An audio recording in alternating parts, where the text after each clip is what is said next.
Hello. We can get started with Chapter 3, Accounting Information Systems. In this chapter, we're going to learn the foundations of financial accounting, and that's bookkeeping. Bookkeeping for us sounds rather outdated, but it is, as I mentioned, the foundation of financial accounting, and therefore we need to understand every little step in this process so we know how to read the financial statements. That's the final outcome of the accounting information systems process. So let me do a quick screen share over here.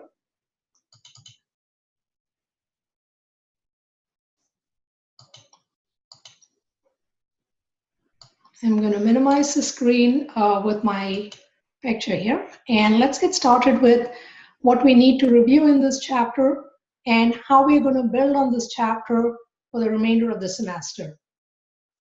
We're going to be looking at different types of business transactions and see which ones of these are going to actually affect an accounting equation, and therefore we need to record it in the accounting information systems process in our books.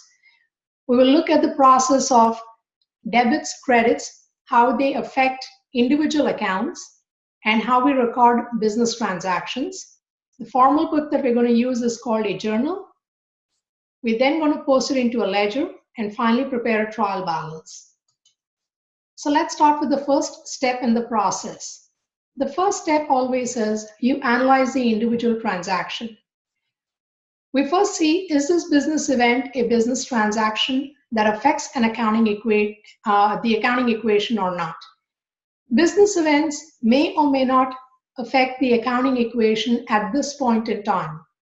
So for instance, if you have talked to 3 vendors today and you have tried to decide who to make the purchase from, that's a significant business event, but it's not a business transaction because I have not purchased anything as yet. I decide vendor number 2 is the one I want to make a purchase from. I pay $10,000 and I purchase furniture from this vendor. This is now a business transaction that affects my assets. One asset is affected, that's cash, and another asset is affected, and that's furniture. So in this case, we will now have to start the accounting process. So let's see what happens in the next step. In the second step, we put the information in the journal. It's called the general journal, which also means there are special journals, but that's out of scope for this particular semester. A journal is similar to a personal journal. What do you write in a personal journal? For those of us who write a personal journal, you write about significant events that have happened that affected you during the day. They're significant for you, obviously, for some reason. Now we're looking at a business general journal. This is an accounting. We are not talking about anything emotional. It's very cut and dry what has happened. So we always first start with the date. You will write the date of the transaction. So I have the date and month over here. I list the accounts that are affected. In any transaction, a minimum of 2 accounts have to be affected. 2 different accounts have to be affected. There could be more than 2 accounts affected, but minimum of 2 accounts have to be affected. And in the process, you will see that the accounts have increased or decreased. And now you see these 2 columns for debit and credit. We will write the amounts over here. I want to skip to the third step to explain this concept of debit and credit. And I have a little acronym down over here. DEAD, DEAD, sounds rather morbid, but remember, it's extremely useful as you get started with the bookkeeping process. So let's look at our third step. The third step, you are posting the information from the journal into the ledger. All that means is you're transferring information from the journal to the ledger. So I use the word account name over here. So let's step back and see what an account is and what debit and credit means. Information about a particular item, when you put it all together in one place, we call it an account. So all information about cash is called the cash account. All information about salaries expense is called the salaries expense account. All information about rent is called the rent expense account.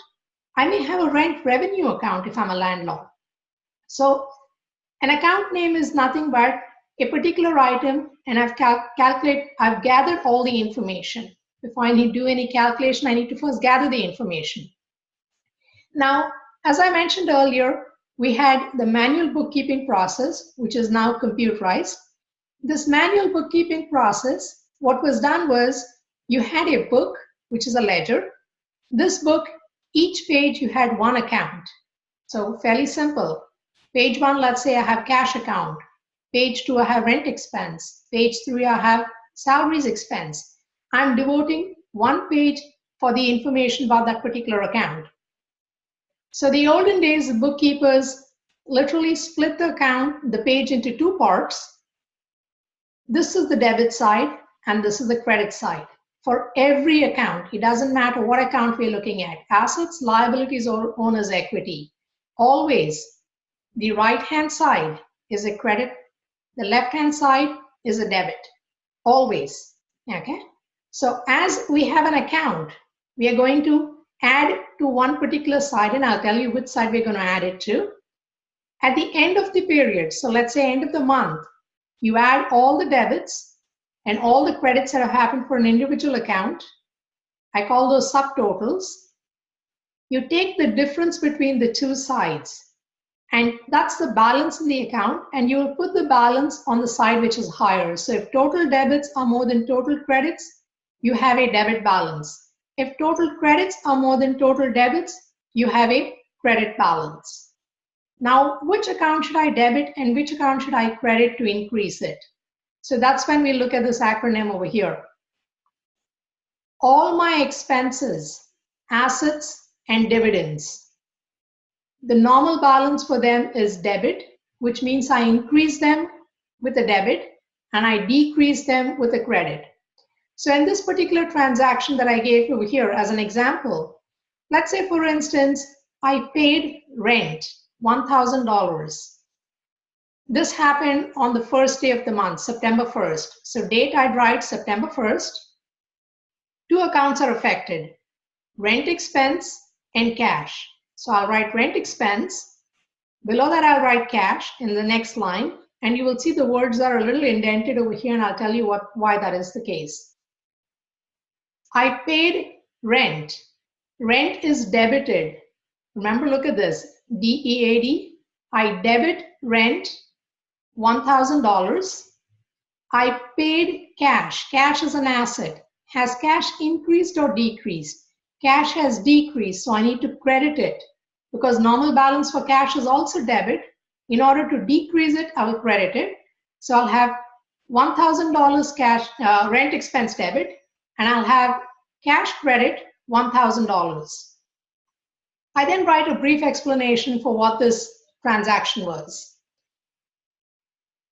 A few things to go over here: accounting rules and accounting conventions. Rules must be followed. Conventions, it's really nice if you follow them. And the really great thing about the accounting softwares are they all follow the accounting conventions and it's embedded as a rule. So let's start out with the rules. What you absolutely have to do. Every transaction must have a date. If you do not have a date, that transaction is invalid. I don't know when that happened, and therefore I'm going to discount it. So the accounting software really doesn't even let you do a journal entry without a date. Most accounting softwares will auto-populate, which means they pull the date from the computer, the current date, and they will put it over there. You have to have at least one account debited and at least one account credited. That's rule number 2. Rule number 1 was you must have a date. Rule number 2, at least one debit and at least one credit. Rule number 3, total debits must be equal to total credits for every single transaction. So these 3 accounting rules have to be followed. They cannot not be followed.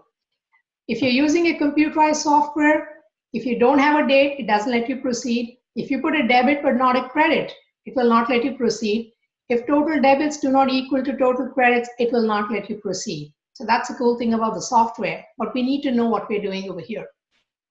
So what are some of the accounting conventions? The accounting conventions, you typically list the debits first and then the credits. Not a rule, so if you don't do it, not a big deal.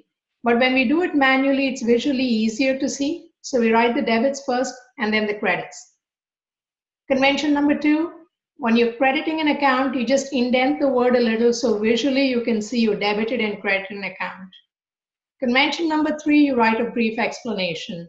Not required, but it's really useful that when you come back to look at it, you know what you did over there. So again, let me recap the 3 accounting rules and the 3 accounting conventions. Rules must be followed. Rule number 1, every journal entry must have a date.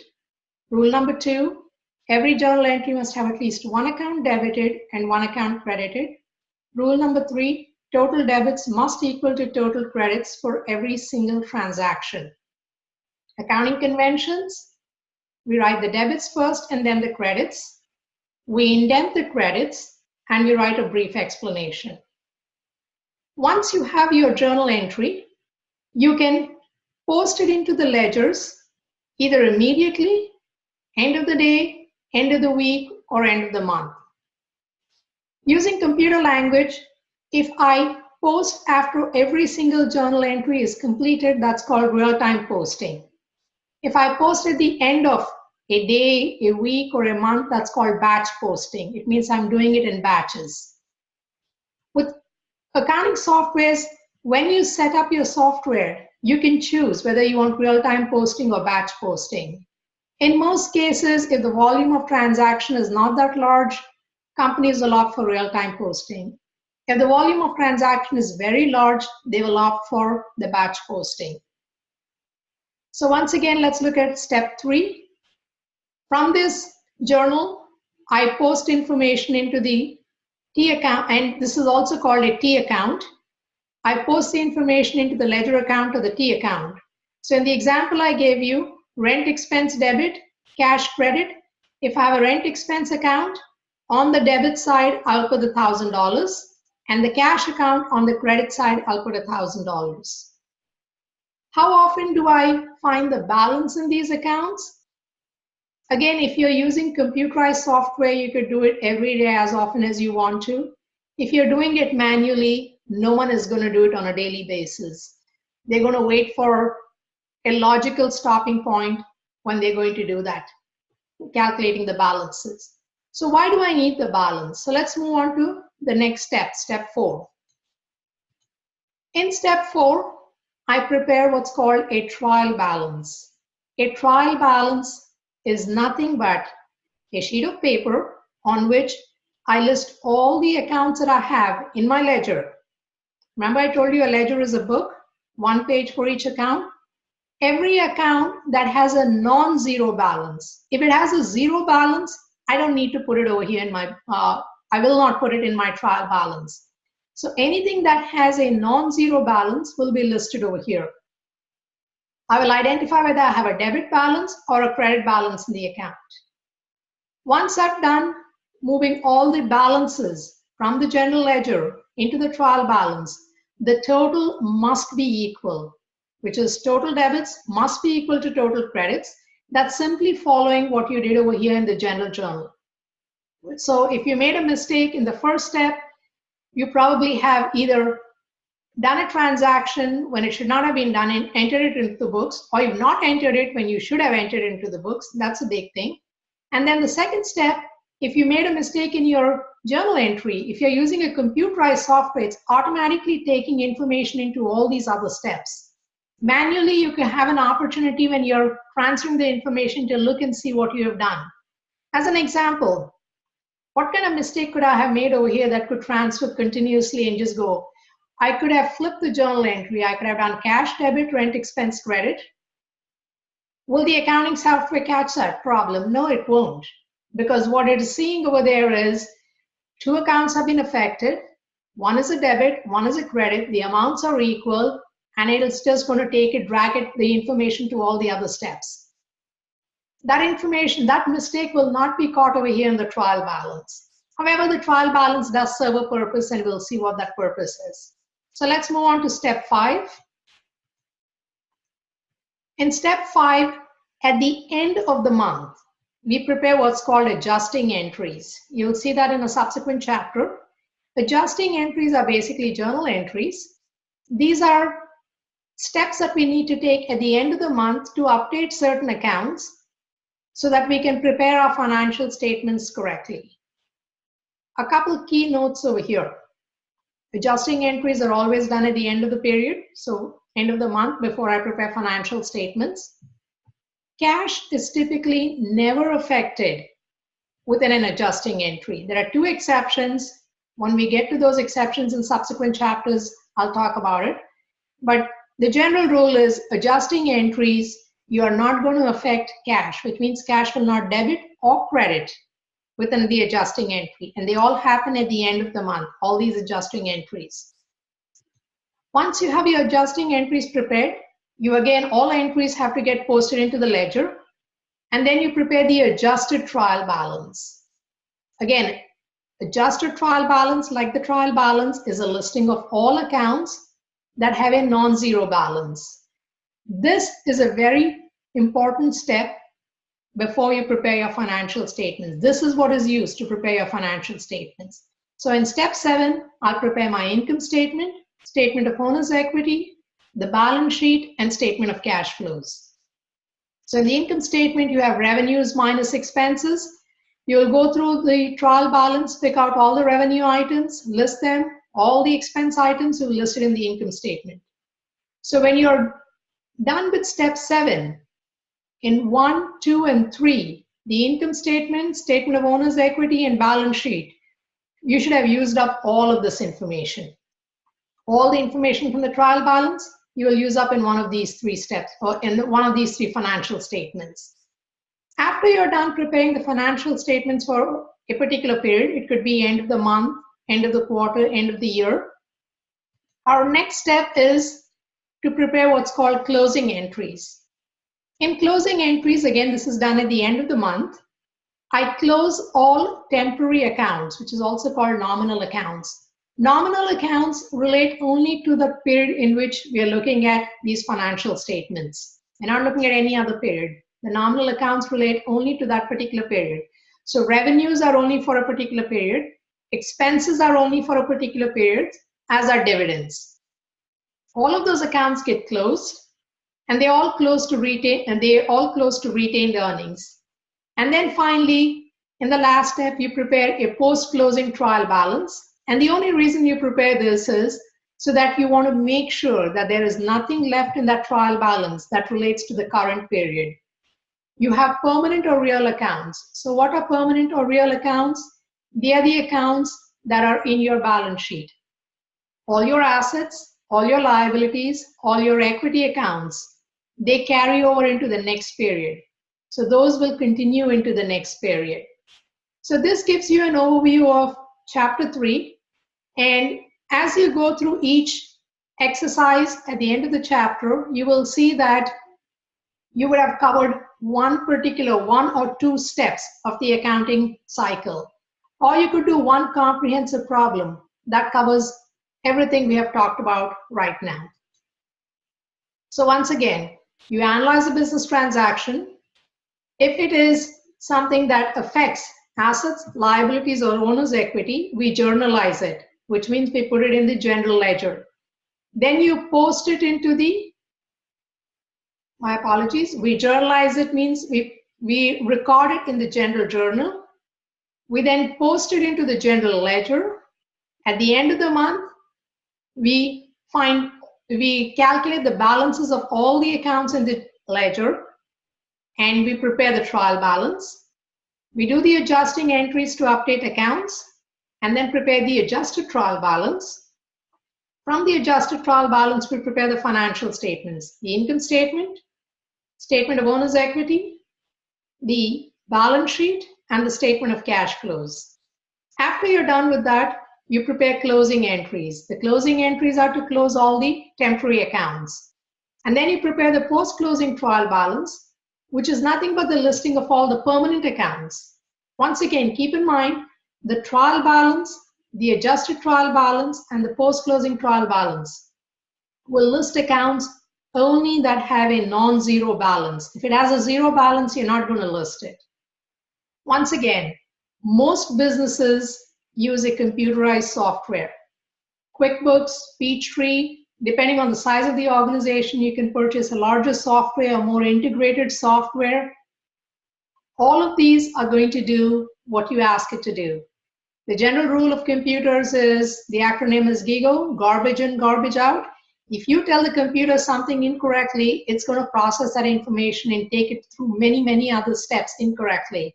So you still need to know what is going on in this first step. The first two steps are crucial in the computerized accounting system, because if you make a mistake over here, it's going to flow through. Fortunately for us, as we work through financial accounting, we're doing everything manually. This is going to help us understand how we finally prepare those financial statements, what they mean, and in future semesters, you will know how to use this financial statement to the advantage of a company in terms of decision makings internally. And also, if you're an investor or creditor from the outside, you have a good idea how these financial statements came about, as in you know what the previous steps were in, what the company has gone through in a particular period. So this concludes the overview of Chapter 3. Next, we'll work on some exercises.